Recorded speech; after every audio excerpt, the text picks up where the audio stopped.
Hi. Welcome to our YouTube channel, Reader's Hub.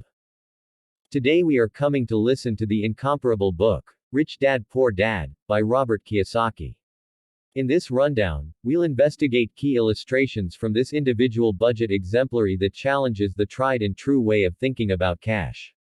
Find the reason why the wealthy don't work for cash, however, bring in cash work for them. Find out about the significance of monetary schooling, beating dread, and embracing an enterprising mentality. Investigate the force of building resources and expanding pay hotspots for monetary security and development. Assume command over your monetary future and question customary convictions. In conclusion, figure out the meaning of persistent learning and building solid organizations. How about we jump into the universe of monetary insight and abundance creation? Lesson 1. The rich don't work for money. In Rich Dad Poor Dad, Robert Kiyosaki underscores that the wealthy don't work for cash. All things considered, they bring in cash work for them. While many individuals center around procuring a check, the rich spotlight builds resources and ventures that create pay. By aggregating resources like land, stocks, or organizations, they make automated sources of income that give independence from the rat race and long-haul riches. This illustration challenges the traditional conviction that employer stability and a consistent check lead to monetary achievement. Kiyosaki urges perusers to move their attitude and look for ways of making pay past customary business.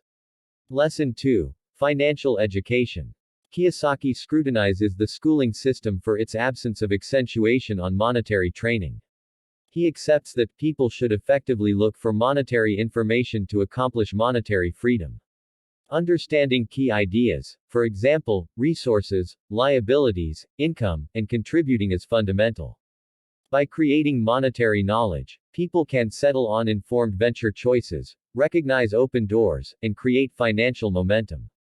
Monetary training goes past conventional tutoring and requires progressing learning and personal growth in the domain of individual budget. Lesson 3. Mindset and overcoming fear.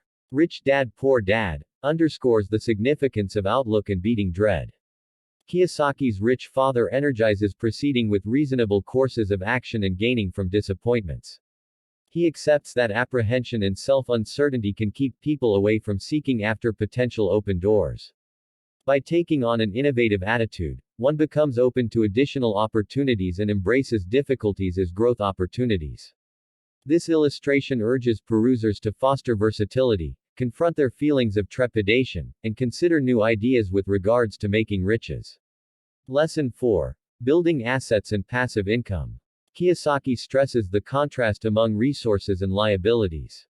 Resources are things that put cash in your pocket, like investment properties or stocks, while liabilities take cash out, similar to customer obligation or extreme costs.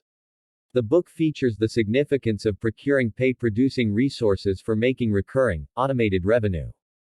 By building an arrangement of resources, people can produce income that outperforms their costs, prompting monetary autonomy and the opportunity to seek after their interests. Lesson 5. Diversifying income sources. Rich Dad Poor Dad exhorts against depending entirely on a solitary revenue source, like a task. Kiyosaki urges perusers to differentiate their pay sources to set out soundness and open doors for development. This can include beginning side organizations, putting resources into various resources, or fostering numerous floods of pay. By broadening, people lessen their reliance on a solitary type of revenue and increment their versatility in the midst of financial vulnerability. Lesson 6. Work to learn, not for money. In this example, Kiyosaki accentuates the worth of non-stop learning. He contends that getting new abilities and information is a higher priority than only working for a check. By growing your capacities, you increment your worth in the commercial center and entryways to more noteworthy open doors. Kiyosaki urges perusers to search out encounters that give learning valuable open doors, whether through beginning a business, going to classes, or tracking down tutors.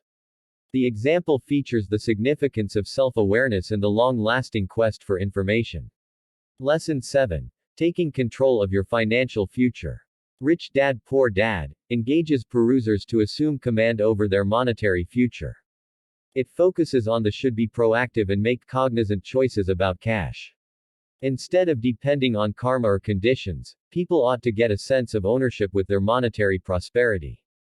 This illustration urges perusers to foster a monetary arrangement, put forth objectives, and make a predictable move to accomplish them.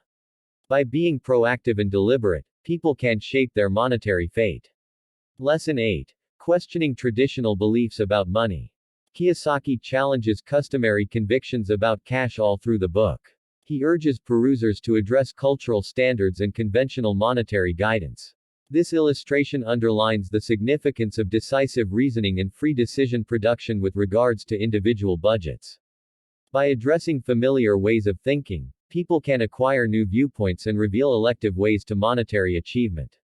Lesson 9. Building strong networks and relationships. Rich Dad Poor Dad features the meaning of major areas of strength for building and connections. Kiyosaki underlines the job that guides, consultants, and similar people can play in one's monetary excursion. By encircling oneself with individuals who share comparative objectives and values, people can acquire backing, direction, and open doors. This illustration highlights the significance of systems administration, looking for mentorship, and encouraging commonly gainful connections. These lessons from Rich Dad Poor Dad give an establishment to perusers to re-examine their way to deal with cash, challenge cultural standards, and make strides towards monetary freedom. By understanding these standards and applying them in their own lives, people can gain huge headway towards creating financial stability and accomplishing their monetary objectives.